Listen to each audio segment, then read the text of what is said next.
No, no es trabajo, es que lo lean. El trabajo es leerlo. Voy a evaluarlo, pero el día del examen. Tengo uno, dos, tres o cuatro, me recuerdo. Tres o cuatro avisos. Bueno, listo. Avanzando y revisando esta anatomía, esto ya es muy sencillo, 5 o 10 minuticos. Fisiológicamente, una semana se puede hablar de esta misma. Voy a hablar de glándula tiroides. Y nos vamos preparando para algo. Siempre que tengamos glándulas endocrinas, siempre me preparo porque mi disección o lo que me plantean los libros anatómicos o mi lectura es que son exquisitamente irrigadas. Ese es un principio. No sé si ya lo vieron en esto, pero hemos revisado glándulas salivales con un componente que será exocrino. Esta es la primera endocrina que vamos a revisar como glándula y las glándulas endocrinas pues vierten su contenido dentro de la circulación sanguínea. Entonces por eso de pronto el hecho de que sean exquisitamente irrigadas por esa condición que ellas tienen. Y de esta puedo decir que es la más grande de las glándulas endocrinas solamente, porque el otro grupo de glándulas que me van a plantear por allá aquí van a ser las glándulas que son mixtas. Entonces las glándulas mixtas son las que hacen las dos cosas. Tienen una secreción que va a ser endo y exocrina. Eso lo van a dilucidar allá. Lo que me compete, voy a hablar de una glándula que está situada en la parte más anterior del cuello. Inclusive no solamente anterior, sino anterolateral. Y teniendo como base esa estructura anterior en el cuello, que tiene un relieve también en el cuello, que es laringe, y posteriormente tráquea, por eso me hablan que se encuentra anterolateral con respecto al eje aerodigestivo, hablándome de esa transición entre lo que es laringe, tráquea, y lo que está posterior, que es faringe, esófago, ¿cierto? De su ubicación en todas las formas posibles. Por lo pronto solamente voy a decir que tiene esto. Tiene dos lóbulos, un lóbulo derecho, un lóbulo izquierdo, y que tiene una estructura intermedia que conecta los dos lóbulos a manera de puente. Y siempre que tengo esos puentes, yo sé que le digo istmo. Ese es el istmo. Listo, muy bien. Aproximadamente habría que ponerle, le puedo poner peso, sin embargo no me gusta a ella ponerle ningún tipo de peso, ni dimensiones, ni alturas, porque varía en cada paciente. Y cuando veamos y tengamos la oportunidad hoy, y los que ya vieron todas las laringes y vieron ya todas las regiones de cuello, se habrán dado cuenta que tiene diferentes tamaños. Entonces, y si son en mujeres, puede haber mayores tamaños, incluso tamaños transitorios que aumentan en esos periodos de pronto de menstruaciones. Se altera el metabolismo y eso hace que de pronto también se pueda aumentar un poquitico de tamaño pasajero. Otras alteraciones como van a ver fisiopata, consumo de yodo, aunque eso es muy raro, el bajo consumo de yodo hace que se forme un crecimiento de ella que se llama el bócido o coto. Por ahí hay una imagen también de eso. Listo, hablemos de anatomía. Ubicación, listo. La tengo ubicada en esa parte anterior del cuello, pero entonces será piel, tejido celular subcutáneo, y ahorita voy a revisar cuando tengamos que hacer el ingreso con una traqueostomía, voy a revisar algo de músculos. Voy a concentrarme ahora más que en la parte muscular, porque lo vamos a mirar después, ya haciendo una disección y ya mirándola propiamente a ella. No lo superficial, sino las estructuras profundas. ¿Con quién la relación? La primera relación que tengo, relaciones arteriales. O sea, si yo soy una tiroides y miro mis lóbulos y miro hacia los lados, voy a encontrar un eje vascular representado en carótida primitiva, un yugular interna, vago con cadena simpática. Pero también es cierto algo, el vago tiene doble relación con respecto a la glándula tiroides. ¿Por qué? Porque lo veo en su parte lateral, también lo veo en su parte medial. Incluso uno de los grandes problemas que hay al hacer operaciones a nivel de glándula tiroides es esa parte no conocida o no vista, sí conocida. De pronto que no tengo una buena visión de este jovencito que viene por aquí, porque va por detrás de la glándula y va a ser el nervio laringio inferior o recurrente. También tengo de pronto posibilidades de hacer daño a nivel del laringio externo, pero el laringio externo al menos es un nervio que lo puedo ver cuando abordo a mi glándula, porque como ya lo conocemos, a ver si hay por aquí otra figurita, como ya lo conocemos, él está abordando externamente a esta glándula tiroides, pero también hay posibilidades, pero más del laringio inferior por lo que está más escondido. ¿Sí? ¿Cierto? Me hago entender que no. Listo, me devuelvo. ¿Qué otras estructuras tengo? Les voy a buscar relaciones porque van a ser los vasos sanguíneos que la abordan. Y en este contexto ya empezamos a tratar algo que es necesario revisar. Y es que ahora mis vasos sanguíneos le voy a poner otras cualidades y le voy a poner otras funcionalidades, entre comillas. La primera, sí, un vaso sanguíneo lleva sangre oxigenada. Segunda, a través de las paredes de los vasos sanguíneos va el estímulo simpático. Y tercera, la llegada de los vasos sanguíneos se consideran como amarras vasculares. Y de aquí adelante, todos los órganos que vamos a revisar en tórax o en abdomen deberán tener ese contexto de amarras vasculares. ¿Y cómo entiendo esa amarra vascular? ¿No? Medio de sostén, medio de fijación. En eso vamos a comenzar a jugar con nuestros órganos. Colaboran, ayudan. No solamente lo arterial que usted, sino también lo venoso. Y si pienso en la irrigación de esta jovencita, que vamos a hablar de irrigación, quiero saber los vasos sanguíneos que la van abordando. Es una relación de vasos sanguíneos que la vamos a tratar más adelantico en su irrigación. Pero voy teniendo ese contexto de esas relaciones vasculares. ¿Listo? Si me voy hacia atrás, y van a ser diferentes las relaciones que existen en glándula tiroides. ¿Por qué? Porque si miro el istmo básicamente va a tener relaciones con tráquea. Y más específicamente, segundo y tercer anillo traqueal. Ahora, si miro sus porciones laterales, las relaciones también van a cambiar, porque van a ir desde el borde inferior del tiroides, incluso cricoides, primero, e incluso hasta el quinto anillo traqueal. ¿Cierto? Y no son las mismas relaciones laterales que las mismas relaciones anteriores en ese istmo. Y para completar la historia, en muchas de nuestras tiroides vamos a encontrar esto. Una proyección que normalmente es izquierda y que se proyecta hacia el centro, que se llama el lóbulo piramidal o lóbulo de Lorenz. ¿Cierto? Sí. Lorenz. Fanzul. ¿Ustedes vieron Fanzul, no? Qué pena. Listo, se me fue esa imagen con medios de fijación. Ya salimos de ese sector.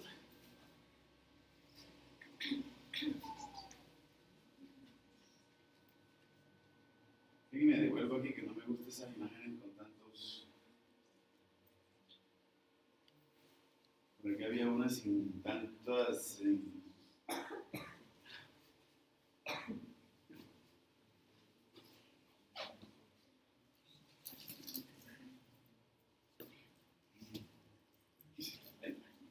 Listo, medios de fijación.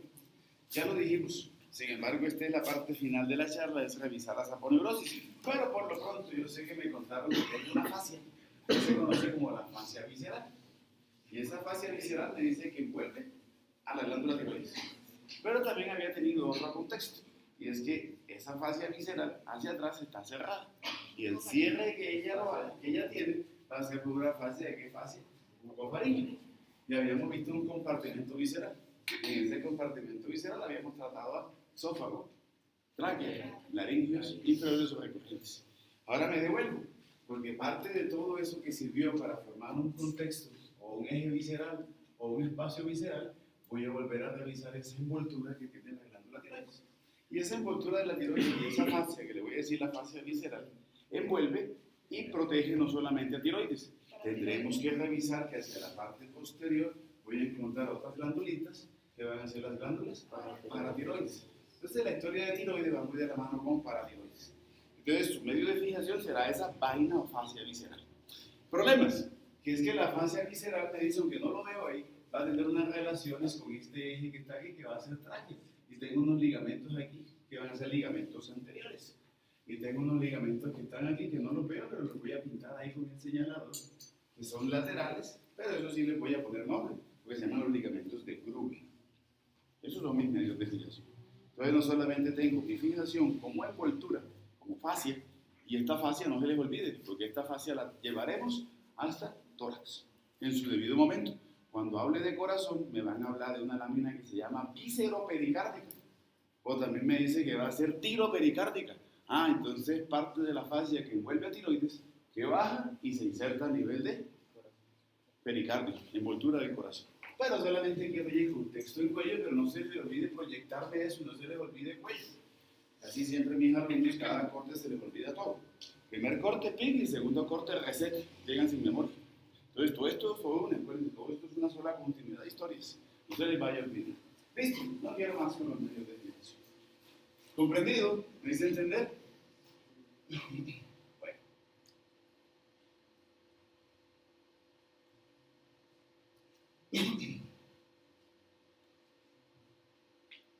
Bueno, nada más de morfología, no quiero más vertical.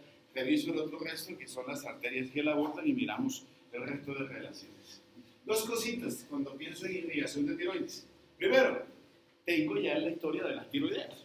Entonces, lo más lógico es pensar entonces en una tiroidea superior y tiroideas inferiores. Sin embargo, aparece alguien en la historia que aunque pocas veces, bueno, la literatura dice que pocas veces, cada vez estoy viendo más estas jovencitas. Una tiroidea como arteria que va a ser tiroidea media. Mi problema es que la tiroidea media puede nacer en dos vías. Puede nacer en callado aórtico o puede nacer directamente del tronco arterial brachiocefálico. Serían las dos opciones que ella tuviera. O nace del callado o nace del tronco arterial brachiocefálico, como me lo cuenta mucho. Son las dos opciones. ¿Cierto? Listo. Si pienso en el drenaje venoso, vuelvo a recordarles algo de drenaje venoso. ¿Qué tiene de especial drenaje venoso? Voy a encontrar esta que está aquí, ¿qué van a hacer?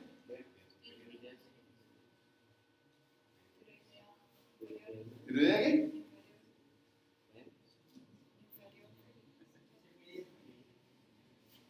El drenaje venoso aquí tiene algo muy particular. ¿Qué es lo que tiene en particular?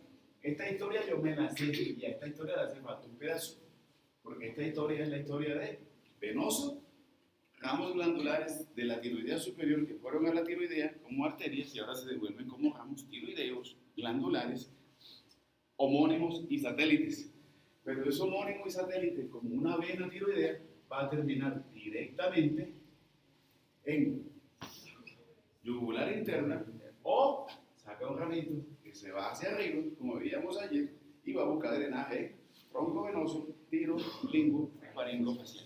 Esa es la parte de la historia que hace falta arriba. La historia que está aquí abajo van a ser de unas venas tiroideas medias. Tiroideas medias. Esa es la parte de la historia que no me cuadra. Porque la tiroidea media como arteria estaba aquí central. Pudiera llevarme a mal entender que estas de aquí pudieran ser las medias y no. Las arterias, en este caso, es uno de los pocos casos en los cuales son homónimas, pero no son satélites. Porque las medias drenan directamente en yugular interna. Y esta historia es la que ya me habían contado. Porque las tiroideas inferiores drenan en los troncos venosos brachiocefálicos derechos e izquierdos. Soluciona el problema, ¿cierto? Pero hay otra cosa que vamos a buscar. Ya la vi, pero necesito que me la encuentren y me la muestren. Normalmente eso que tengo ahí me dice que es cadena simpática. Y la cadena simpática tiene algo de especial y que es una guía para mí cuando también hago disección o cuando hay procedimientos quirúrgicos en tiroides por las ramas tiroideas inferiores. ¿Cuál es el cuidado que hay que tener además del nervio laríngeo externo y laríngeo inferior recurrente? Que el simpático y las historias interganglionares entre el ganglio estrellado y ganglio simpático cervical medio abrazan a la arteria tiroidea inferior. Y ese abrazo, ese loop, se conoce con el nombre de asa de Dropnik.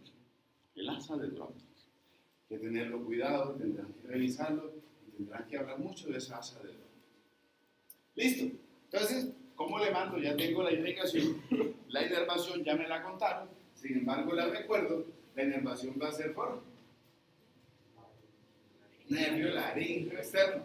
Ahorita hacemos un énfasis y algo que voy a proyectarles más adelante en una revisión algo lógica que después tendrán para debate. No lo vamos a debatir o lo debatirán allá con sus docentes. Listo, esa historia me la contaron. Irrigación de drenaje venoso, listo. Problemas, como es autónomo, yo sé que el vago le está entregando y ese laríngeo externo le entregará algo de ese estímulo motor secretor a la glándula. Pero tengo otro contingente que va a ser el contingente simpático. ¿Cómo envío el contingente simpático? Entonces, me acuerdo de algo. Siempre que me planteen historias de tiroideas como arterias, la historia es la misma. Y creo que esta historia de laringe se va a repetir en tiroides. ¿Por qué? Porque me dices que primero, el ganglio simpático cervical superior va a enviar ramos que lleguen a la carótida externa, plejo carotídeo externo, tiroidea superior. Por las paredes arteriales tengo un protagonismo de ganglio simpático cervical superior. Segundo, este jovencito, con ganglio simpático cervical medio, mandó ramas hacia una tiroidea inferior. Tengo nervios que van viajando por las paredes de la tiroidea inferior. Entonces, esa es la participación de mi ganglio simpático cervical medio en esa historia. Y el inferior, la misma que estaba ayer, y no la vuelvo a repetir más, porque va a hacer es los ramos directos. Ayer los mirábamos incluso en un cadáver está, mirábamos los ramos directos del ganglio estrellado hacia subclavian.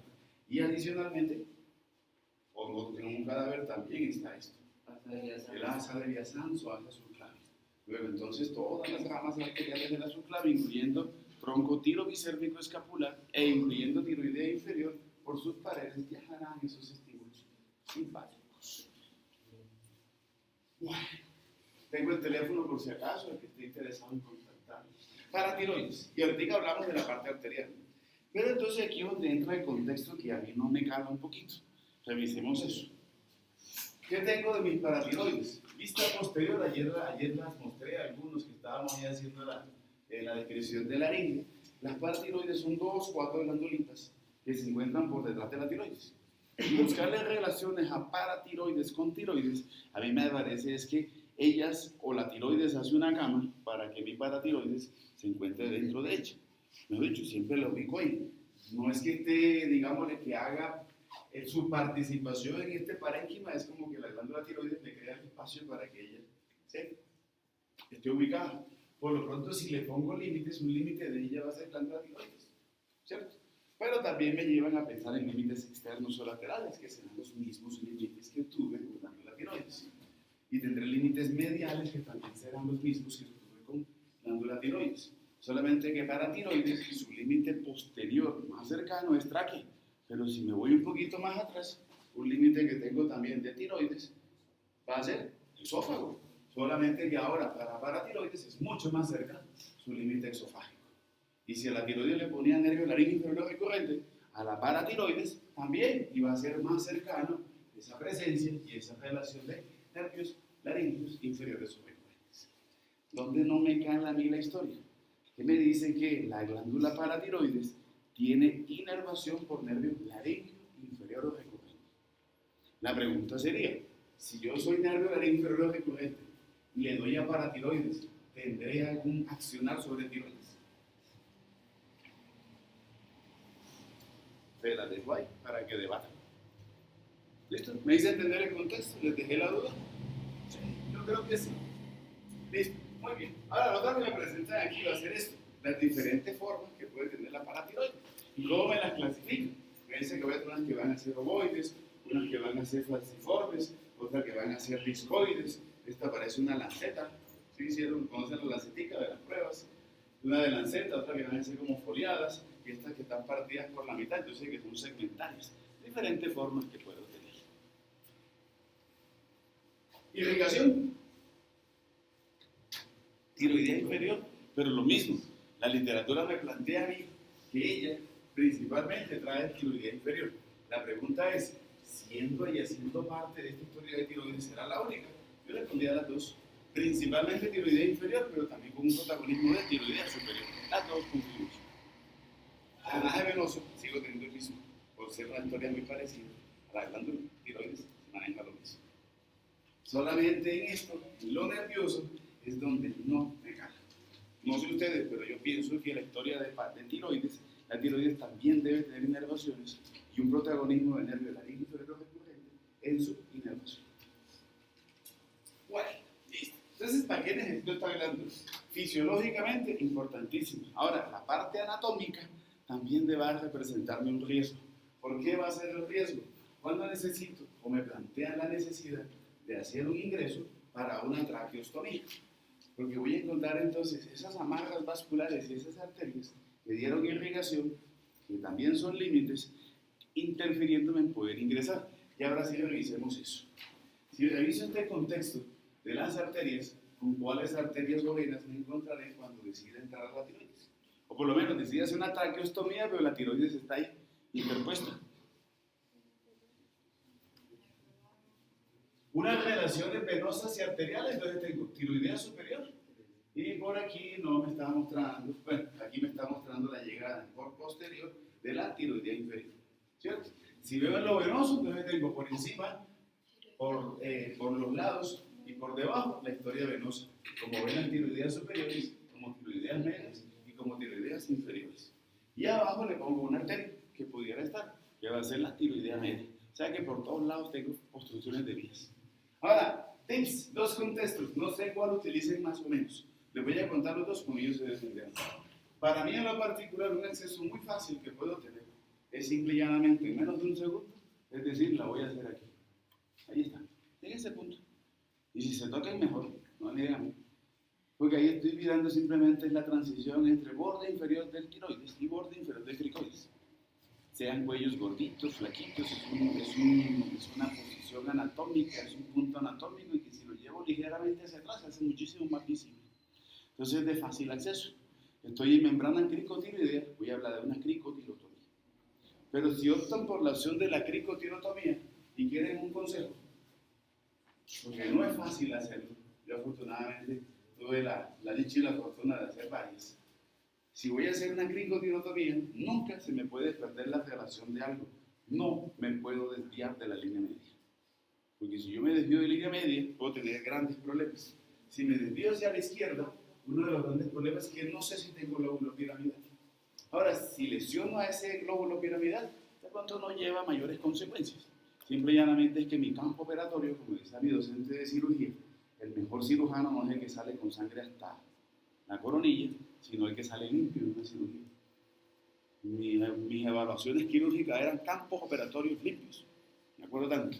Entonces es lo mismo, mi campo operatorio se va a inundar de sangre y pudiera el paciente incluso hasta broncoaspirarse de esa sangre.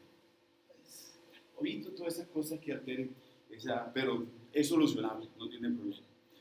Si me voy un poquitico más hacia los lados y pienso más a la derecha, porque ya a la izquierda, bueno, ya la embarqué, pero si me voy un poquito más hacia los lados, tanto a la derecha como hacia la izquierda sigo lesionando el lóbulo con el sangrado, pero si me voy hacia la derecha puedo lesionar al músculo cricotiroideus.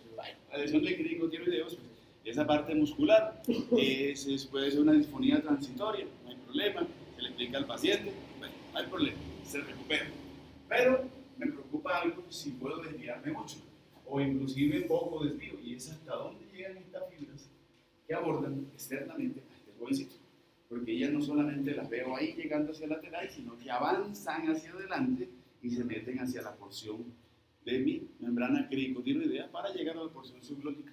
Estoy hablando del nervio laríngeo externo. Y eso sí va a ser un problema. ¿Por qué? Porque si me lesionan al nervio laríngeo externo, el problema termina con una disfonía paciente. Entonces llega y lo demanda. Sí. Y simplemente les va a decir así: gracias porque me salvaste la vida, pero me dejaste así. Y eso es demanda fija perdida. ¿Listo? Desgraciadamente somos agradecidos. Y si hacemos 10 cosas buenas, con media que hagamos mal. Eso lo sabemos, ¿cierto? Entonces se crean esas disfonías. Entonces, por favor, evitémonos eso. No nos perdamos del centro. Es un punto fácil de acceso, pero necesita solamente esa pequeña, gran ubicación y no desviar. Solucionado. Pero entonces también pueden optar por una traqueostomía. Y si van a optar por traqueostomía, deben tener en cuenta lo siguiente. Dos puntos y aparte. Primero, ¿cómo reduzco ese espacio alterno y cómo busco los límites de relieve anatómicos propios del cuello?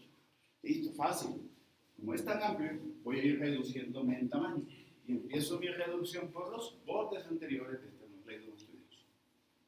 Y si me voy más hacia adentro, estoy viendo esto, un rombo. Y ese rombo me cuenta que son dos musculitos. ¿Qué van a hacer los músculos? Esternotiroideus y este que va a ser el esternoioideus.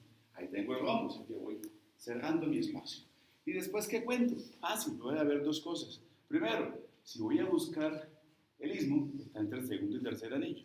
O sea que mi opción va a ser buscar primero y segundo o buscar tercero y cuarto. O cuarto y quinto anillo.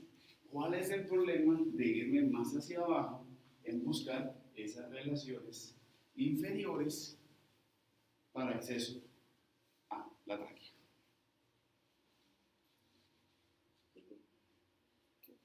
¿Cuál es el problema? ¿Es fácil? Bueno, tóquense. Bueno, yo sé que vinieron hasta sin ganas de tocarse, pero yo sí me toco. Ninguno. Lo hacen bien abajo, sin problema. Yo sí lo haría, pero ¿cuál es el problema para ustedes? ¿Cuál es el problema de esta disposición anatómica? ¿O quién sí? Uy, mejor atajar que empujar, no se dejen que los atajen, no dejen que los empujen.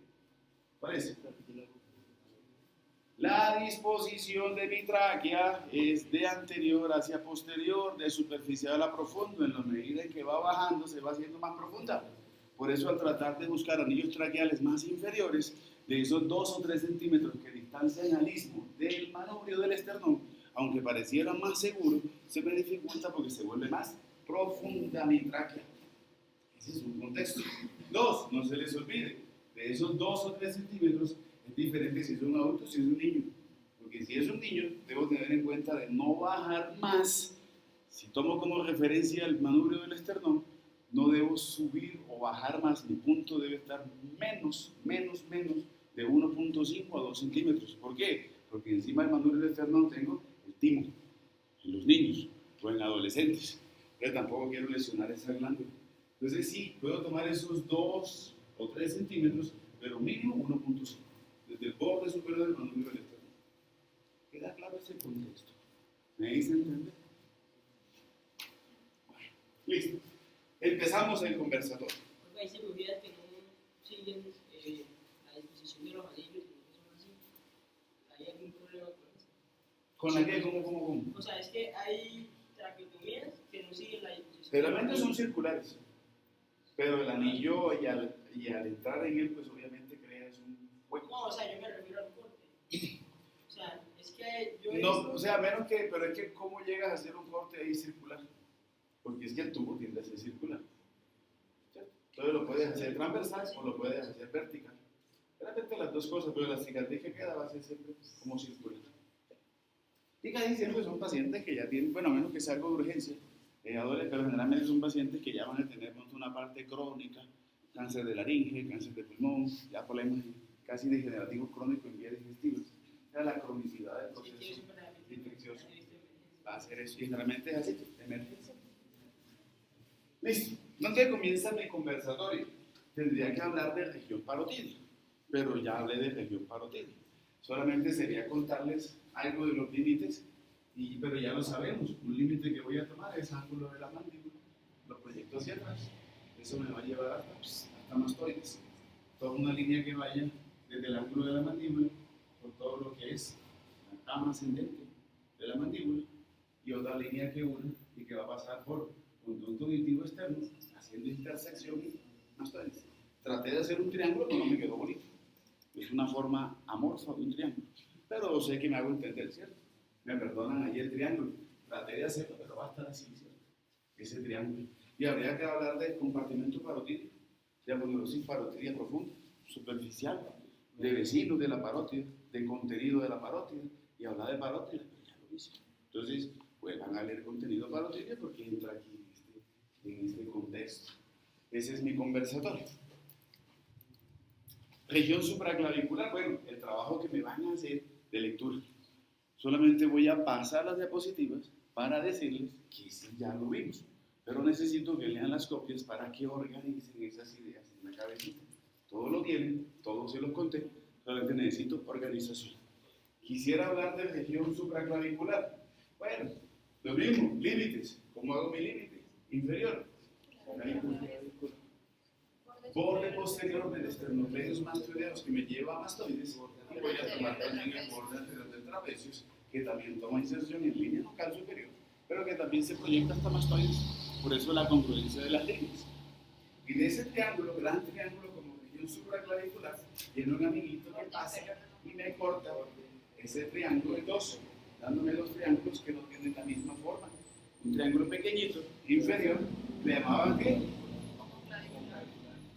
O supraclavicular mayor. ¿Sí? ¿Cosa qué? Supraclavicular mayor, o también le puedo decir triángulo homoclavicular, y un triángulo grande hacia arriba que va a ser el triángulo trapecial. ¿Qué habría que revisar en fosa supraclavicular? plejo cervical, plejo braquial, eso lo vamos a hacer mañana, pasado mañana, con el favor de Dios. Las musculaturas de la región posterior, llámense escaleros, hiato interescalénico, habría que hablar de frénico, de todo lo que ya hicimos. Hagamos el ejercicio. Habría que hablar de cúpula pleural, ya también lo hablamos y su ubicación que tiene, ya conocemos incluso cómo se llama el espacio que está ahí. Habría que hablar de ganglio estrellado, habría que hablar del accesorio, habría que hablar de esto, del plejo cervical, del plejo braquial con sus ramas, pero acuérdense que la tenemos para allá, con todas las ramas que estaban emergiendo del plejo cervical, con toda la parte arterial y venosa, hiato interescalénico y hiato preescalénico. O sea, ya está todo dicho. Solamente necesito la lectura de las copias para que por favor organicen esas ideas. Habría que hablar de vago, pero cuando entra la historia del vago, tengo dos problemas con el vago. Y espero que me lo lean y hablemos de eso el viernes. Entonces leámoslas hoy y mañana, y el viernes aunamos esas ideas para despedirnos de cuello si estemos en miembro superior. Y me cuentan algo de ese vago, que me llama la atención de ahí. Son dos disposiciones diferentes, si es derecho, si es izquierdo. Dialogamos eso, toca el viernes porque el lunes ya dialogamos de otra manera. Vale, listo, muy bien, avanzo.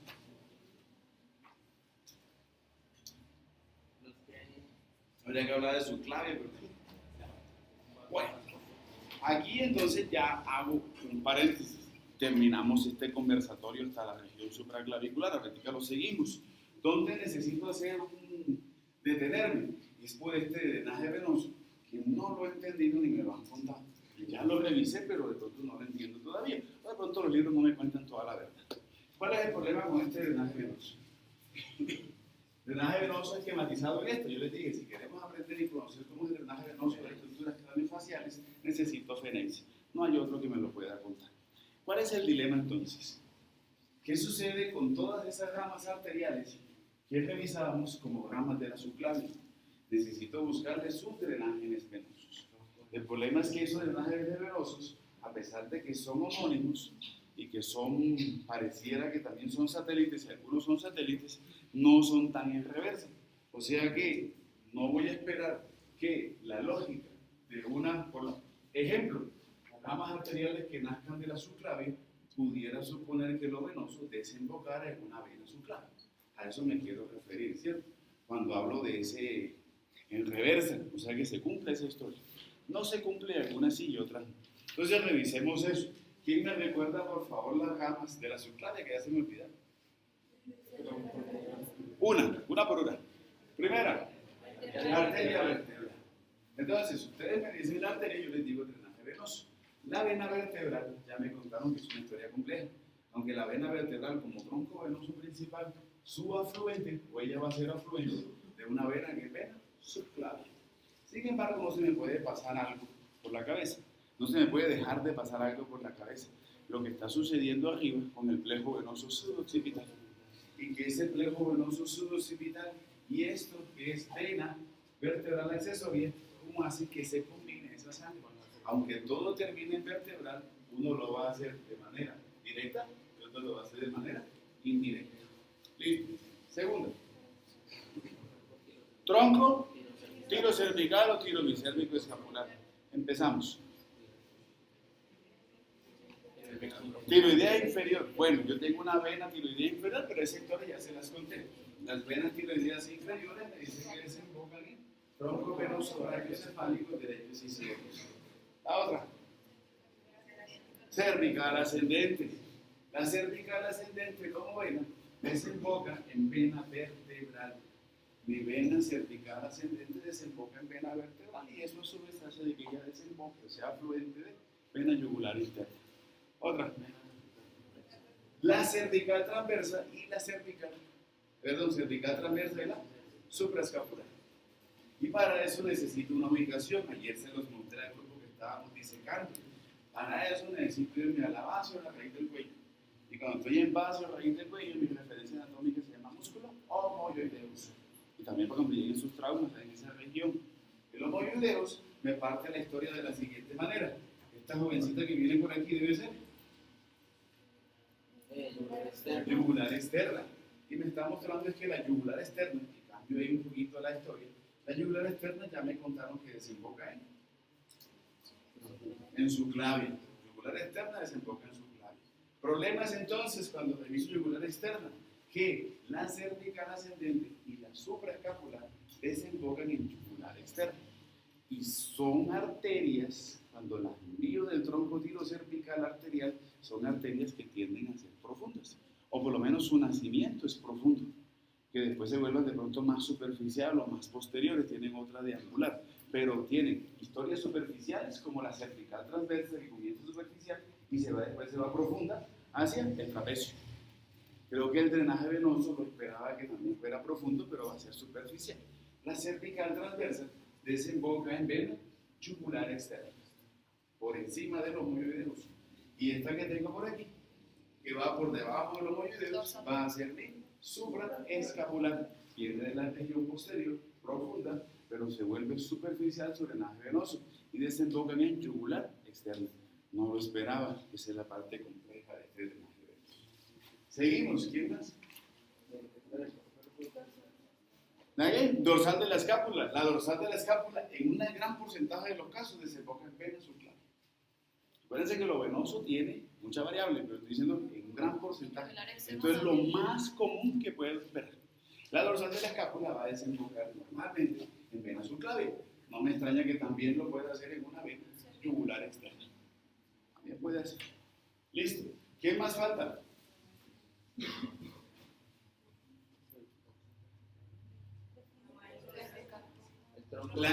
El tronco costo cervical. Entonces, con el tronco costo cervical voy a hablar de esto.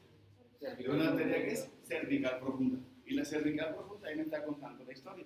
La vena cervical profunda me dice que desemboca en vena subclavia. Otro problema. La intercostal suprema. Como arteria y la vena intercostal suprema puede tomar dos drenajes. Pero el más común que ella puede hacer es que la intercostal suprema o desemboca en su clavia o desemboca en troncos venosos brachiocefálicos derechos o izquierdos. Generalmente lo va a hacer en su clavia, pero también lo puede hacer en troncos venosos brachiocefálicos derechos o izquierdos. ¿Cuál me falta? Mamaria interna. Y mis dos mamarias internas desembocan en, son afluentes venosos, troncos venosos brachiocefálicos derechos e izquierdos. Listo. Muy bien, señor. Arterial preesternal, ahí también habría tronco venoso preesternal. No lo conozco. Tronco no, porque tronco sí, me habla de un, no sé.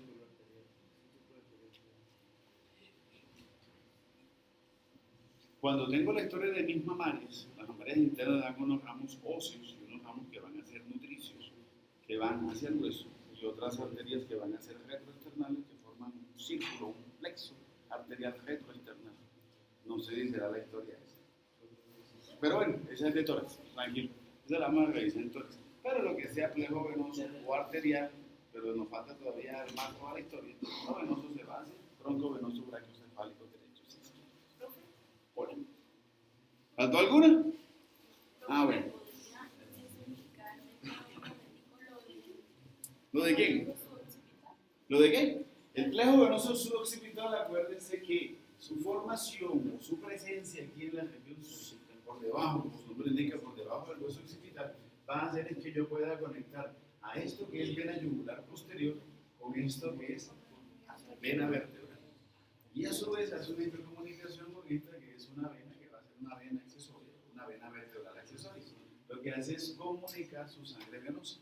La idea es repartir mejor el drenaje venoso, que no solamente vaya a ser vertebral, sino que también vaya hacia yugular posterior. Esa es la presencia de él, es como un puente que tengo ahí de intercomunicación entre ese drenaje venoso. Falta drenaje venoso. ¿Qué más tengo? Pero ya lo conocemos. No. Yugular anterior. Y la yugular anterior desemboca en yugular externo. Listo. Tenemos la historia venosa.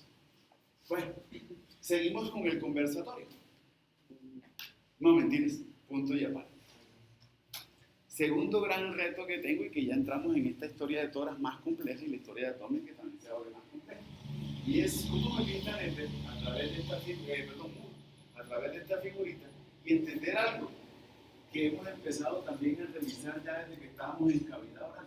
Todo lo que me está pintando ahí como de color verde, y no me digan como un alumno, cuando estábamos en toras, que dónde estaba el color verde. No, no voy a encontrar el color verde, pero sí voy a encontrar es una historia de estructuras anatómicas representadas en conductos con ganglios que van a ser linfáticos. Y estos linfáticos van a tener ahora también un recorrido por miembro superior, un recorrido por tórax, por abdomen, por pelvis y también por miembro inferior. Y lo que trato de mostrarles en esta gran figura muy panorámica es ver cómo mi cadena linfática y los conductos linfáticos seguirán teniendo ese recorrido de conductos y de ganglios a nivel de tórax, cómo tendrán una participación a nivel de abdomen, cómo tendrán una participación a nivel de cavidad pélvica. Entonces vamos a hacer recorrido desde abajo hacia arriba. Lo vamos a seguir revisando, sí, tendremos que ahondar en este concepto también. Pero empiezo con una parte muy general introductoria, porque ya voy a algo más complejo. Pienso en esto, y este esquema que demuestra aquí es el esquema que me da Feneis. ¿Qué me dice Feneis? Feneis en este esquema trata de simplificarme aquí todo lo complejo de lo verde que estoy viendo acá. Y Moore lo que me dice es cómo los troncos colectores principales linfáticos están mal distribuidos en mi cuerpo.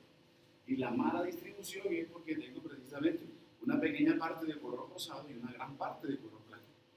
¿Cierto? ¿Cómo lo voy a entender? Lo voy a entender por colectores. Y a los colectores les pongo nombre. Porque es que en el lado derecho me dice que tengo un colector linfático que se llama la gran vena linfática. Y cuando yo pienso en gran vena linfática, está formada por tres cosas. La gran vena linfática derecha me dice que está formado por un tronco que viene del cuello. Y será un tronco linfático que ya lo conocemos, yugular. Uno que vamos a ver en miembro superior, que será entonces un tronco subclavio, y uno que vamos a ver en tórax, que será uno que se llama broncomediastínico. Entonces, el tronco linfático o los vasos linfáticos con ganglios linfáticos yugulares, subclavios y broncomediastínicos derechos se unen y me van a formar una gran vena linfática. Y la gran vena linfática va a desembocar en confluente venoso de Piro derecho. ¿Qué recoge esos troncos? La linfa de la mitad derecha de estructuras craneofaciales y cervicales. Toda la linfa del miembro superior derecho y el hemitórax derecho. Eso es lo que me muestra esta figurita de aquí. Claro que se ve un poquitico muy abajo, ¿no? Hasta el hemitórax. ¿Qué me recoge ahora este otro tronco colector izquierdo que les voy a decir? Conducto torácico. El conducto torácico me dice que lo voy a formar primero por esto que está aquí. Entonces tengo la misma historia derecha, solamente le voy a decir izquierdo. O sea que tengo un tronco colector que va a ser yugular izquierdo, subclavio izquierdo, broncomediastínico izquierdo. Pero también me está diciendo cómo a nivel de tórax voy a tener esto que va a ser un conducto torácico. ¿Qué me llama la atención del conducto torácico? Comienza derecho y termina izquierdo, ¿cierto? Yo lo voy a revisar a nivel de tórax, derecho, a nivel de abdomen, derecho, en pelvis, va a tener también una constitución como derecha, pero cuando llego a nivel de T4, T5, el conducto torácico cambia de dirección y desemboca en el lado izquierdo. La cosa es, ¿qué significa para mí conducto torácico? Les voy a contar la historia. Empiezo desde abajo. Voy a tener estos ganglios linfáticos que están ubicados en la región inguinal, ganglios linfáticos inguinales. Esto ya lo conocemos, ¿qué es? Las ilíacas, ilíaca externa y ilíaca interna. Entonces tengo ganglios linfáticos que van a ser ilíacos. Esto ya lo conozco. Sacro, entonces estoy por delante del sacro. Presacros. Esto también lo conozco. Promontorio, entonces ganglios linfáticos del promontorio. Pero cuando yo soy pélvico, ilíaco, derecho e izquierdo, o soy presagro o del promontorio, cuando yo me sitúo en el promontorio y estoy recogiendo toda esa linfa de abajo, cuando llego al promontorio tengo un dilema, porque cuando miro de ahí hacia arriba, tengo que escoger dos vías. ¿Qué me está mostrando la figura? Esto ya sé qué es, y esto ya sé qué es. Esto va a ser aorta y esto va a ser cava. ¿Por qué Néter me cortó eso? Para decirme que tengo ganglios linfáticos que van a ser precavos, laterocavos y retrocavos, y que seguramente serán de la corriente linfática derecha. Y acá a la izquierda voy a tener estos que van a ser preaórticos, lateroaórticos y retroaórticos, y será mi columna linfática derecha, izquierda, perdón, izquierda. Entonces, cuando me paro en el promontorio, tengo que decidir, o me voy por el lado derecho, por los cabos, o me voy por el lado izquierdo, por el lado de los aórticos. Esa historia se simplifica en algo, y es que toda esa linfa que se recoge, sea derecha o sea izquierda, van a buscar unos puntos donde reunirse, y se empiezan a reunir en unos ganglios linfáticos que se van a llamar mesentéricos inferiores. La linfa sigue subiendo, y ahora se reúnen en esto que va a ser mesentéricos superiores. Sigue subiendo, y se van a reunir en unos ganglios que se llaman los ganglios celíacos. Y cuando llego a mesentérico superior y o celíaco, mi opción es mirar hacia la derecha. Y cuando miro hacia la derecha, estoy viendo una dilatación en la cual me sirve como medio de reunión de esa linfa. Y eso le voy a decir la cisterna chile, cisterna del kilo o de Pequet. Y de ahí, simplemente es que de aquí se forma algo que se llama el conducto torácico, que entra al tórax, que sigue por el lado derecho y que recoge ahora mis ganglios linfáticos y vasos linfáticos que van a hacer. No serán plantares, torácicos, intercostales. Y esos intercostales, ahí como lo estoy viendo, van a ser laterovertebrales. Y del lado derecho ya los recogí porque fue por la corriente broncomediastínica derecha. Entonces, en este caso del lado izquierdo, esa será el inicio de mi corriente broncomediastínica izquierda. Y todo termina en un conducto torácico en el lado izquierdo, en el confluente venoso de Pirogos. No tanto más cuidado, sino es que si a mí se me infarta el problema de estos ganglios, y cuando hablo de esta corriente broncomediastínica o la llegada de mi linfa, que ya sé que mi linfa desemboca en la corriente venosa, el problema van a ser unos ganglios que se llaman los ganglios supraclaviculares, también conocidos en el bajo mundo como de Virchow. Y los ganglios supraclaviculares o de Virchow tienen un problema. Si se infartan los derechos, puedo pensar que sean problemas superiores, cervicales, cefálicos derechos, o de miembro superior derecho, o del hemitórax derecho. Pero si se me infartan unos supraclaviculares o de Virchow izquierdo, también puede ser problemas cefálicos, cervicales, craneofaciales izquierdos, miembro inferior izquierdo, miembro superior, perdón, izquierdo, hemitórax izquierdo, pero todo lo del abdomen, todo lo de pelvis o todo lo de miembro inferior. La parte izquierda es más preocupante en ganglio infartado izquierdo, por lo amplio que puede tener esta historia. ¿Sí me hago entender? Listo, lo linfático. ¿Dudas o preguntas de esto? Vean, la tarea tiene un capítulo nomás de linfáticos. Ahí se habla de todo, ahí se hablan de todos los nodos, porque por ejemplo los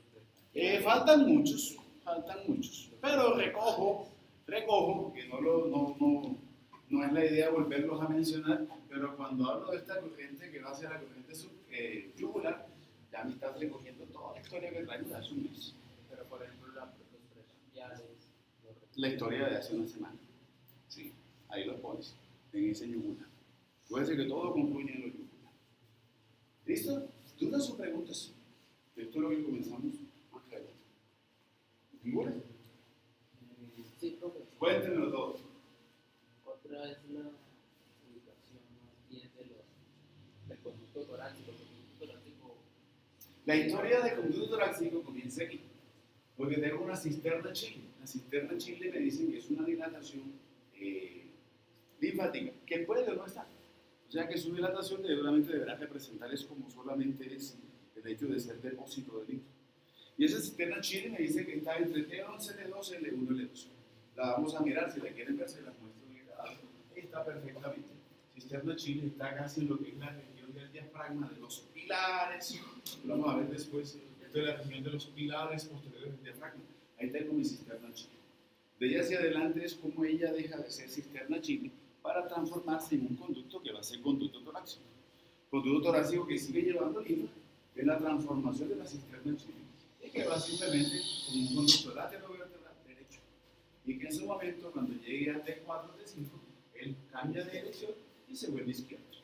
Cuando se vuelve izquierdo y recoge a los intercostales, ya empieza a llamarse, entonces sigue siendo conducto torácico, pero va a ser parte de la historia linfática broncomediastínica izquierda.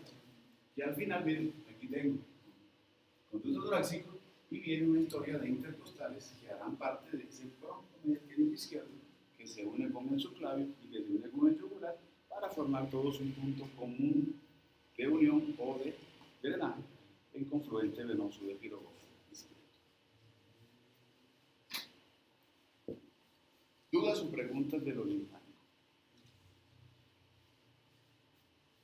Ninguno. Bueno, seguimos con el conversatorio. Región carotidia. Tendría que hablar de la región carotidia. Dos contextos. Región carotidia es lo mismo que triángulo carotidio o son dos cosas diferentes.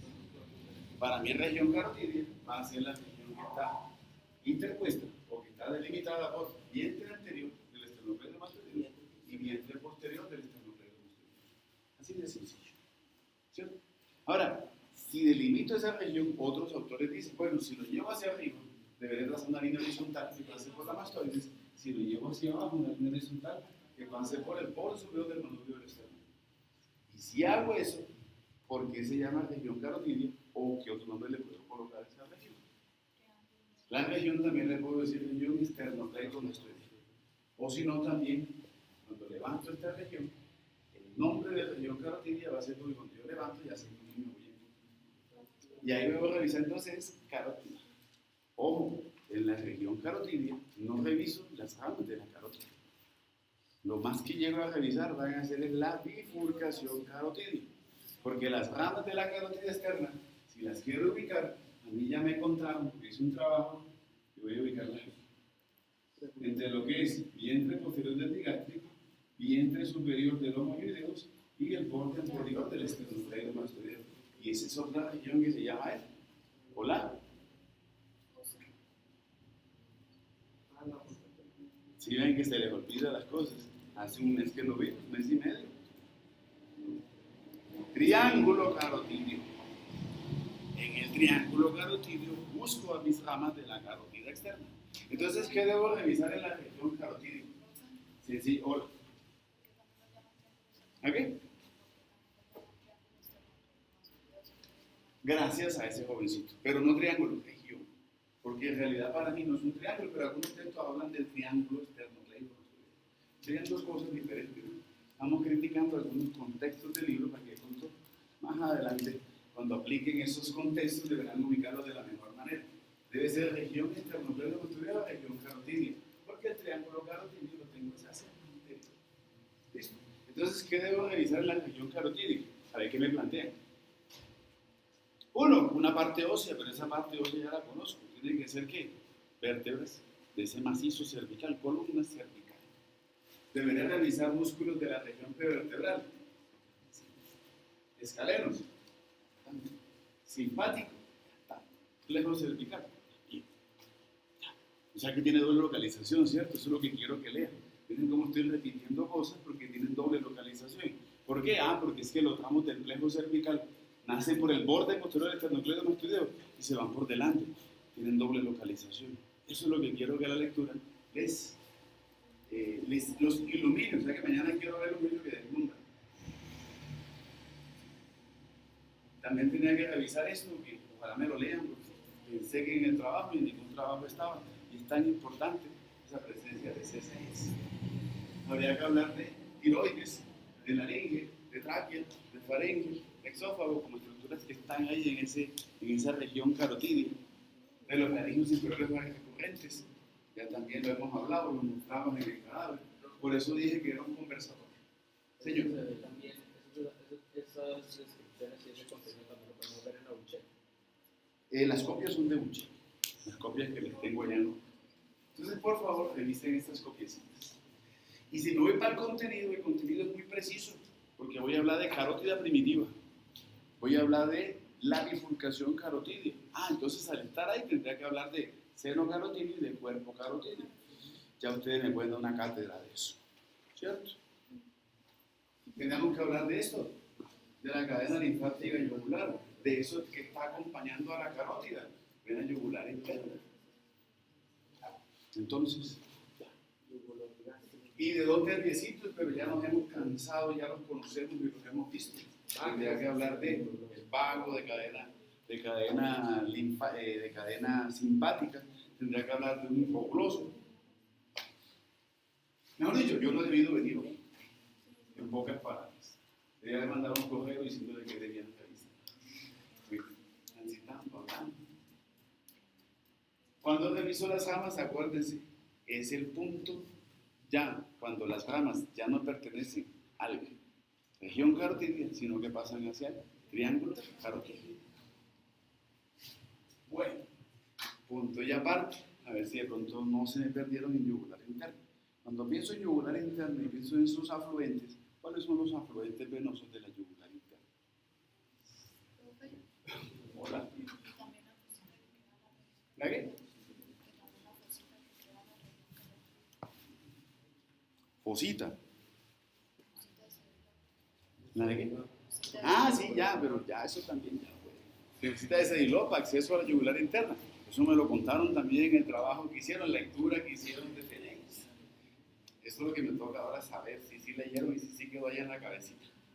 Bueno, afluentes de la vena yugular interna. Entonces comienza la historia en seno sigmoideo y cómo ella recoge toda la sangre no oxigenada cerebral. Primer contexto. Segundo contexto, cuando lo revisemos, una dilatación que veo aquí a la llegada y una que no veo que va a ser cuando ella pasa por el foramen rasgado posterior. La literatura me dice que mi yugular interna tiene dos dilataciones, una dilatación arriba y una dilatación que es abajo. Algunos le dicen la dilatación de arriba, bulbo superior, y a la de abajo le dicen bulbo inferior. Otros dicen no, abajo le debo decir el seno de la yugular y arriba le debo decir el golfo de la yugular. Y gracias a esa dilatación inferior que tiene, es porque la literatura y lo que ustedes leyeron me dice que tengo un punto fácil de acceso para hacer catéteres a nivel venoso y que puedo escoger en vez de una estructura que está por detrás de la clavícula, que es ¿quién? Vena subclavia, pero si es del lado izquierdo, confluente venoso,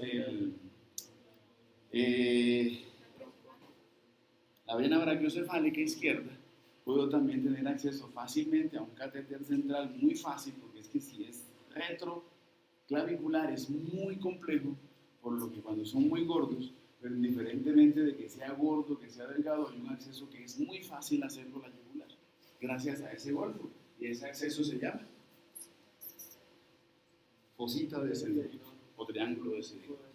Muy bien. Bueno, no me han contestado. Afluentes de la vena yugular interna. Arriba, después de la sangre oxigenada y esa terminación del seno sigmoideo como vena yugular interna, voy a revisar entonces esto. Uno, la posibilidad de una occipitación. Dos, todo el drenaje de faringe termina a nivel de vena yugular interna. Tercero, cuarto, quinto, la historia del tronco venoso tirolingo faringofacial. Cuarto, quinto, sexto, historia venosa directa de venas tiroideas superiores. También el drenaje venoso directo de venas tiroideas medias. Y listo, mi historia termina ahí en mis venas tiroideas. ¿Sí?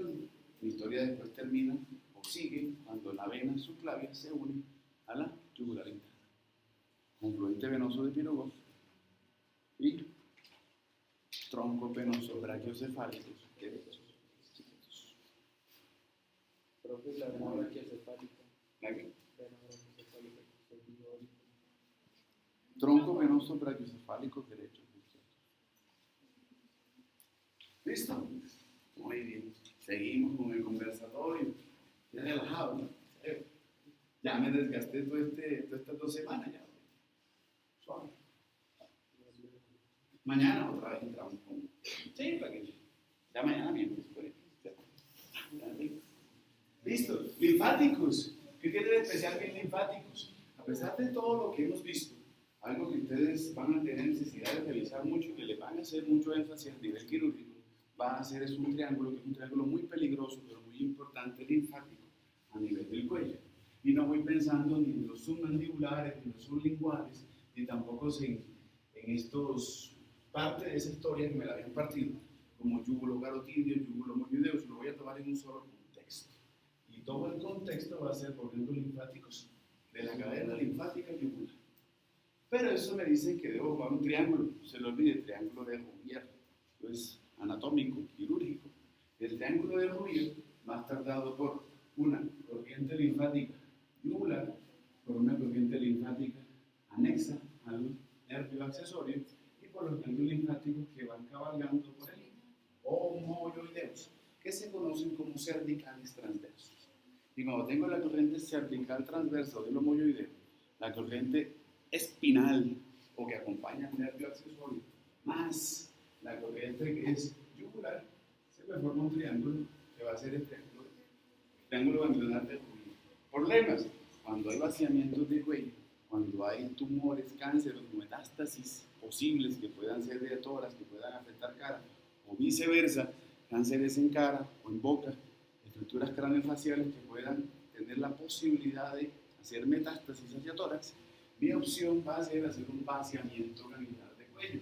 Y en vaciamiento ganglionar se retiran todos los ganglios de la cadena yugular y o triángulo de Rouvier. Es prioritario eliminarlos para evitar la diseminación de cáncer.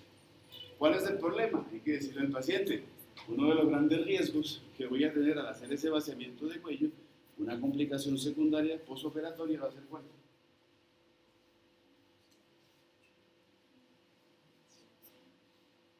¿Cuál es?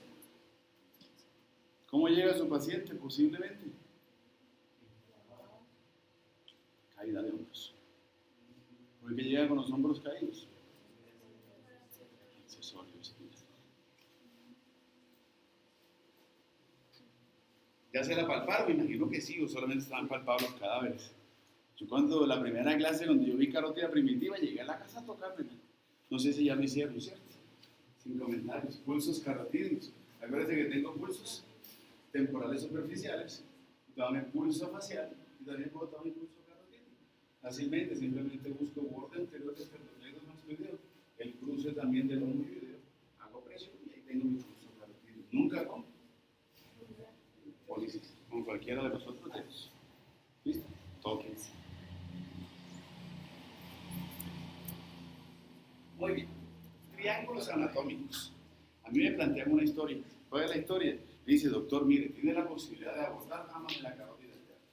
Ni siquiera abordar ramas de la carótida externa, le voy a dar un punto anatómico que tiene dos nombres con una pequeña variación. Primero me hablan del triángulo de Farabee. Y cuando pienso en triángulo de Farabee, voy a pensar en algo.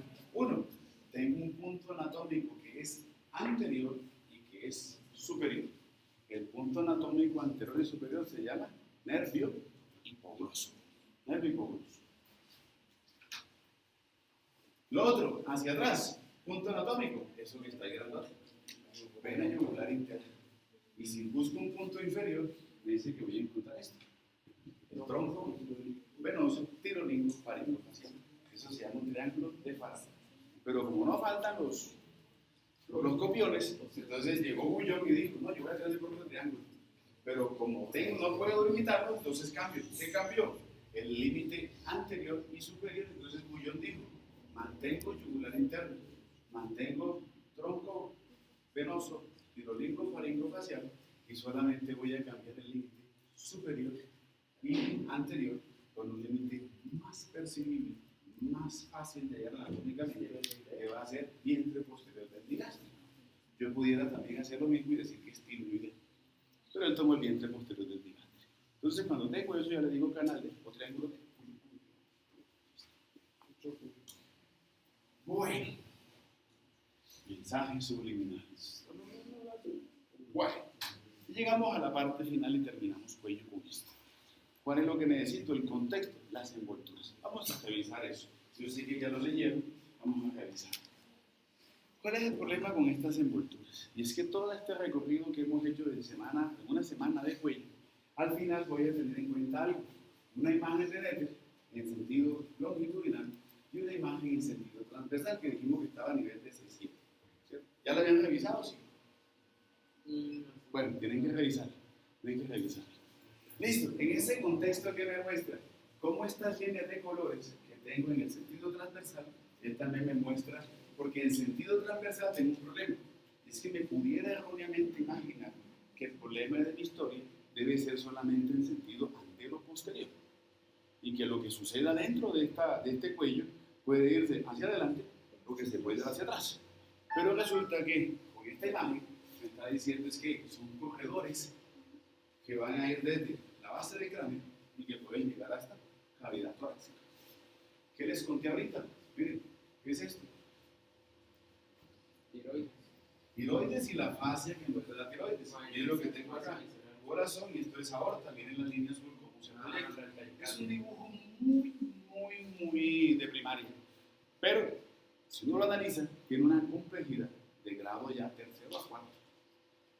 Ojalá lo revisen. Sí, revisen. Es unas manchas de colores. Pero si ustedes revisan esto y miran el contexto de lo que puede suceder en su paciente con una infección y todo lo que puede comprometer, incluso solamente con el cambio de posición de cómo deja a mi paciente durmiendo o sedado, puede tener una gran complicación de un día a otro. Y dirán, ah, sí, fue la infección, sí, quédate nosotros. Pero fácilmente pudo haber sido la posición. ¿Listo? Entonces, por favor, me revisan eso. Vamos a hablar de las apoliosis. Primero, fascias. La primera fascia que me plantean va a ser una fascia cervical superficial. Y cuando pienso en fascia cervical superficial, pienso en una fascia que comienza en línea media, es una fascia que está por detrás de piel, tejido celular subcutáneo y por detrás de platísima. Ya habíamos hablado de ella, habíamos jugado con ella, solamente que ahora la voy a ver mucho mejor en su contexto.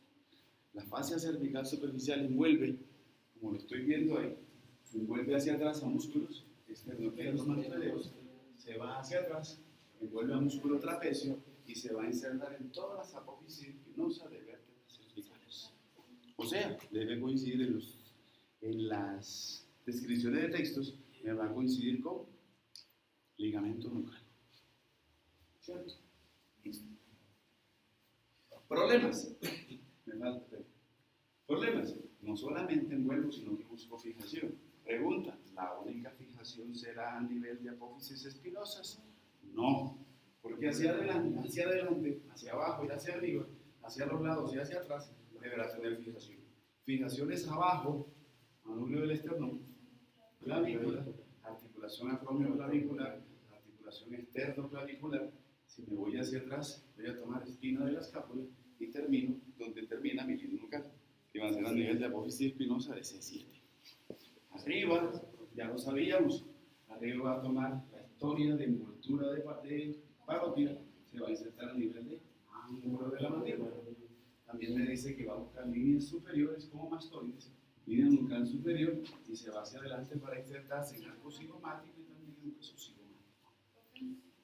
Reviso y recuerdo todo lo que ya me habían contado. ¿En la qué? Durito. ¿La qué? La fascia superficial en el cuello tendrá inserciones superficiales, pero que también se volverán profundas. Acuérdate que ella se mete, individualiza músculos y veremos todo el juego que va a hacer ahorita. Hasta ahora ya conocía un juego parotidio y un juego submaxiloparotidio, que era un tabique que me separaba a la parótida del submandibular. ¿Cierto? Si recordamos ese juego.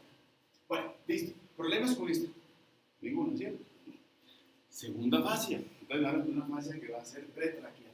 Y la fascia pretraqueal también se conoce como la fascia de los infrahemideos. Y en ese contexto, pues pensaré que arriba se verá insertar en hueso y que abajo se insertará en manubrio del esternón, articulación esternoclavicular, borde superior de la clavícula, y gracias al esternotiroideo se debe insertar también el primer cartílago costal. ¿Cierto? Necesito conocer la inserción de músculos. Y lo que estoy viendo ahí es tan sencillo.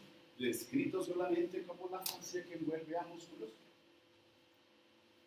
esternotiroideos, esternocleidomastoideos y homoyoicos. Desde su inserción aquí, en esto que va a ser mesoyoides, y su inserción que vaya hacia el ángulo del esternón, articulación externo-clavícula, clavícula y primer cartílago costal. Gracias a esternocleidomastoideos. Pregunta, ¿será que solamente se queda ahí? ¿O deberá de pronto extenderse a más sitios a nivel? ¿Dónde más se puede insertar? Y sí, ya que ¿no lo dicho? ¿No lo leyeron o sí lo leyeron?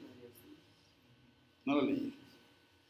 A mí la literatura me dice de que esta fascia pretraquial o de los infrayúdeos se inserta en la espina de la escápula. Pero no entiendo si son músculos infrayúdeos, ¿cómo hacen para insertarse en la espina de la escápula?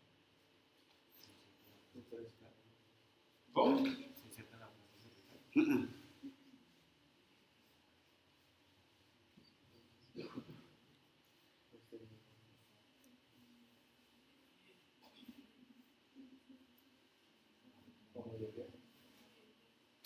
¿Dónde se inserta el homoyoideo? En el borde superior de la escápula. Gracias al homoyoideo es el que proyecta a esta región anterior del cuello con la región lateral y posterior. Y va a ser el responsable de que los drenágenes y estas colecciones purulentas que pueden haber en el nivel de la región anterior y lateral superficial se vuelvan profundos, homoyoideos. Yo que pensaba que solamente bajaba lioides y que solamente me servía para buscar cervical transverso y supraescapular. Y ahora lo tengo como un posible punto peligroso, como ser el puente de que las infecciones superficiales se vuelvan profundas. ¿Sí? ¿Me siguieron la idea? Listo. Segunda, tercera. Ustedes me hablan de una fascia cervical profunda. Que también me dice que está recubriendo estos músculos profundos de la nuca y también los músculos prevertebrales. Por eso algunos también le dicen que es hoja prevertebral. Y si yo soy fascia cervical profunda, voy a comenzar mi historia insertándome en cuerpos vertebrales. Y desde el cuerpo vertebral me voy hacia los lados y me vuelvo a insertar. Me inserto en las apófisis espinosas de las vértebras. Y después, las apófisis transversas de las vértebras. Gracias. Y sigo hacia posterior, envuelvo toda la musculatura prevertebral, la musculatura lateral profunda del cuello, la musculatura profunda de la región de la nuca. Termino fusionándome con la condosis cervical superficial y compartiendo el mismo punto de inserción de la fascia cervical superficial. O sea, línea nucal y todas las apófisis espinosas de las vértebras cervicales. La vaina visceral, sin comentarios. ¿Cierto? Esa que envolvía tiroides, paratiroides y que era cercada atrás con la fascia bucofaríngea, sirviendo no solamente de envoltura a tiroides, paratiroides, sino que gracias a la fascia bucofaríngea sirvo de un compartimento visceral para laringeos inferiores subcutentes, para exófago, para faringe. ¿Listo? Sí. No problema. ¿Problemas con ella? Sí, quiero problemarlos. Pero ese problema lo vamos a solucionar cuando lleguemos más hacia adelante. Porque es que los problemas infecciosos que puedan suceder en cuello me preocupan. ¿Por qué? Porque esto que sigo aquí me dice es que esta envoltura de tiroides y esa historia de tiroides no solamente se queda en tiroides, sino que la llevo hasta pericardio. O sea que fácilmente infecciones de cuello pasan hacia mediastino. Mediastino. Las infecciones de cuello pueden bajar a mediastino y el mediastino pueden bajar a mediastino. Generalmente casa ya está mediastino. Con mediastinitis tiene suficiente ya para que el paciente lo pase al cuidado intensivo y un desenlace poco favorable. Sí. Listo, vamos bien por ahí, ¿cierto?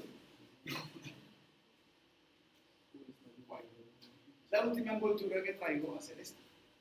Ya no me quedan más, sino esta. Pero esa ya la conocemos. Si miro para arriba, seguramente como es yugular y como es carotidia, deberá insertarse en la periferia de lo que es agujero rasgado posterior y el agujero carotídeo, foramen carotídeo. Y baja como un tubo y debe terminar seguramente en el lado derecho Voy a terminar la historia de lo que es aorta ascendente, callado de la aorta, tronco arterial traqueocefálico. Voy pensando en los nacimientos de estas arterias y sus desembocaduras en el lado derecho y o lado izquierdo. Sin problemas.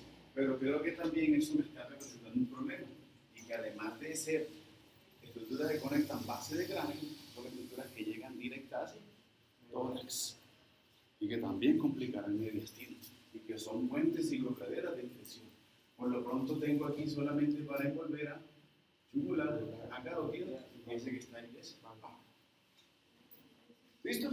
¿Sí o no? Vamos. ¿Me van siguiendo la idea? Bueno, hablemos de los espacios. ¿Cuáles entonces van a ser mis espacios? La literatura me los plantea de la siguiente manera. Espacios que van a ser anteriores y laterales. Y esos espacios que van a ser anteriores y laterales, me dice que van a ser superficiales, se llaman prefaciales. O sea, prefacial, piel, tejido celular subcutáneo, esa fascia. Ah, sí. Entonces me dice que va a ser a nivel de lo que es piel y músculo, tejido celular subcutáneo y músculo platísimo. Va a ser un espacio anterior y lateral. Si pienso en un espacio que va a ser medio, aponeurótico medio, voy pensando algo que va a ser entre la fascia cervical superficial y la fascia de los músculos infrayudeos o pretraquiales. Pero ¿cuál es el contexto de esa infección o de ese espacio aponeurótico a nivel medio del cuello? Y anterior, porque es superficial también, entre la superficial y la infrayudea. Si conocemos solamente es el espesor de piel, tejido celular subcutáneo y un platisma que es delgado. Entonces no voy pensando en medio, en profundidad, voy pensando en medio también en superficialidad por las estructuras que tengo ahí. Y gracias al homovideo es que esta infección puede pasar a ser y complicar los espacios profundos. ¿Me van siguiendo la idea? ¿Cierto? Yo sé que están aburridos, pero bueno. ¿Cuál? Una preguntita. Bueno. ¿Qué vendría siendo el orificio que orificio que está acá? No es orificio, es un punto, digámosle, es como un cordoncito. No es hueco, sino que es rellenito. Bueno, no revisaron, pero vamos a revisarla a ver cómo nos va. Piel, tejido celular subcutáneo. Esto es aponeurosis cervical superficial, esternocleidomastoideus. Esto que viene por aquí, trapecio. Este dijimos que era platisma cutáneo del cuello. Esto que tengo aquí van a ser los esternoideus, los esternotiroideus y el homoideus. Esto va a ser glándula tiroides, glándula paratiroides, laringes nerviosos recurrentes, tráquea, esófago. Esto va a ser la aponeurosis bucofaríngea. Aquí voy a tener entonces la historia de la envoltura, que es la vaina carotidia, yugular interno, carótida primitiva, vago, y esas dos fascias están conectadas por una fascia que se llama la fascia alar. La fascia alar conecta las dos láminas túbulos yugulo carotídeos. Bien, sigo avanzando. Y esta historia que tengo aquí va a ser de los escalenos. Entonces tengo escaleno anterior, escaleno medio y escalenos posteriores. Entonces voy a buscar algo que está por delante de los escalenos. Frénico. Delante de los escalenos, frénico. Y si voy buscando estructuras que estén aquí y que van a ser como laterovertebrales, esto será cadena simpática. Y esto que tengo por aquí me dice que va a ser esos nervios esplenoides. Nervios aquí. ¿Cierto? Eso es. Hay que estar hablando del longus colli. Bueno, y aquí sería interesante, ¿no? Toda la disección dependiendo de dónde esté. Semiespinalis capitis, semiespinalis cervicis, por acá la historia levator escapularis, por acá la historia del longissimus capitis. Tomografía Excel computarizada. Esas son esas cortecitas. Entonces, no de vacanza. Ni idea. Señor.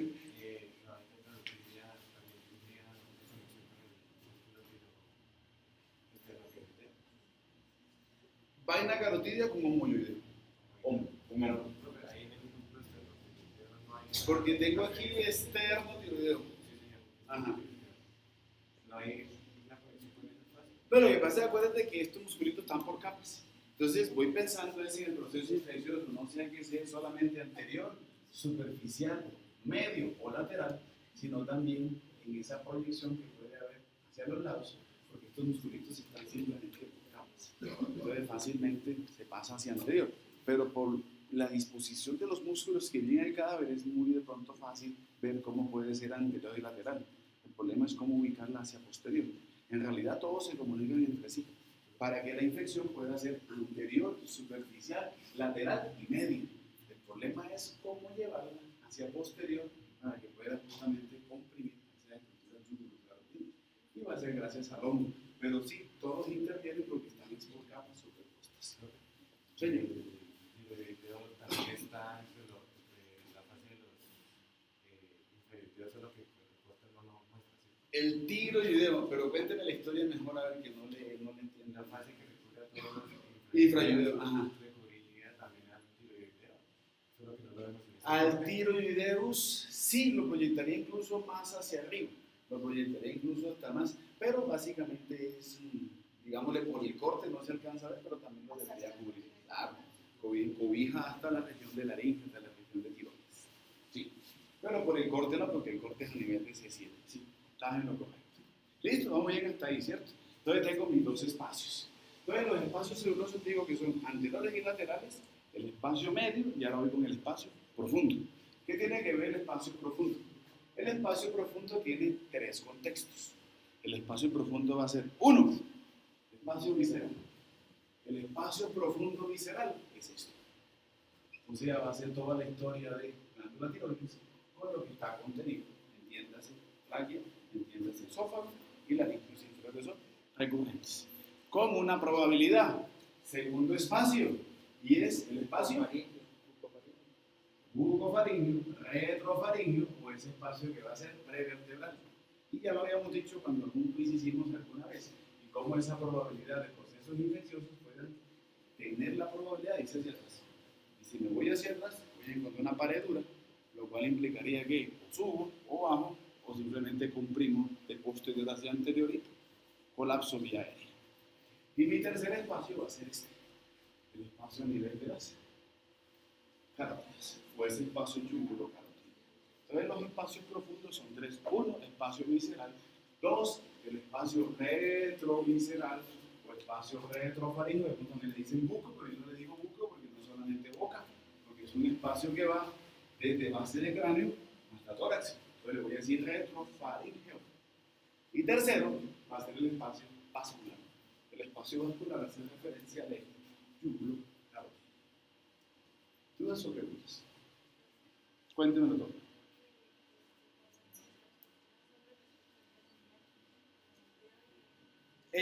La conexión de superficial, medio y profundo, homoioideo. Ya después de ahí, cualquier conexión purulenta que sea anterior y superficial, y al llegar a profundo, entonces puede tomar mis tres opciones profundas: visceral, retro o prevertebral y la vascular. Hemos terminado. Hemos finalizado. Muy bien. Bueno, muy bien. El parcial lo podemos hacer de huesos del cráneo si quieren, pero para el otro corte, el resto. Ustedes lo deciden. Yo no sé. Eso es. Bueno, muy bien. Avisos parroquiales. Uno. Yo dejé un libro que sabía que había encontrado. Todo lo que ustedes dejan, yo siempre lo guardo. Así se queda. Hasta moñas tengo allá. Tengo moñas, tengo toallas, todo. Ayer inclusive yo venía saliendo del anfiteatro y venía con la moña y venía un estudiante y les dije, me la encontré, ¿no? Para que no vaya a pensar el efecto del formol. Todo lo que yo tengo que ponérmela. Menos mal que iba caminando derecho. Donde vaya a caminar, ¿cierto? Yo encuentro todo. Pero ese libro que yo me encontré, yo cojo mis libros y los pongo en el escritorio. Y extrañamente ayer, no sé si de pronto alguien lo llevó, lo necesitaba, listo, pero el libro tiene un dueño, es la sexta edición de Nether. Quiero que el libro vuelva a estar ahí, porque el dueño me lo preguntó ayer y no estaba. Entonces, por favor, si alguien de pronto lo tomó o lo necesitaba, listo, no hay problema, pero necesito que el libro esté en su puesto. Si no, con el mayor de la pena, y siendo yo el primero, compramos una Nether original, sexta edición, para pagarse al dueño entre todos. Dos cosas han pasado en 10 años, en 11 años, una memoria USB y ahora una Nether. Y la USB la pagamos entre todos. Y la Nether, si es el caso, lo pagamos entre todos. Tenemos hasta el lunes para eso. ¿Cierto? Entonces, primera visualización. Segundo, No, fue en esta semana, yo no me acuerdo cuándo, pero necesito que el libro aparezca. Sí, sí, había una, yo encontré 3. No, no importa, no es ahora aquí, no, simplemente que güey la pone y ya, no es nada, pues, no es señalamiento de nadie. De pronto necesitamos, yo también. Yo puedo dejar mi cartera, así como a ustedes se les puede caer, yo simplemente la cojo, pero eso es lo que hizo a veces, no. Y la dejo en el descanso. Y no, pues listo, sí, estamos en confianza, pues asumo eso, ¿no? Sí, listo, primero. Segundo, las vacunas sí hay en Pamplona. Me han dicho que estaban agotadas a nivel nacional. No, en Pamplona hay las vacunas. Por favor, necesito los documentos al día. Estoy tratando con personas que ya son grandes y que son maduras. Y no quiero pasar por esa escena tan bochornosa del que no tenga documentos. No entra. Ya lo he repetido como 5 o 10 veces. Créame que estoy hasta aquí de repetirlo y no lo vuelvo a decir. Quiero los documentos al día y en orden. Por favor. ¿Listo? Cuarto aviso parroquial, ¿qué será? El examen lo vamos a hacer el lunes. Lo vamos a hacer en 2 tandas. Unos entran de 6 a 7 y otros van de 7 a 8.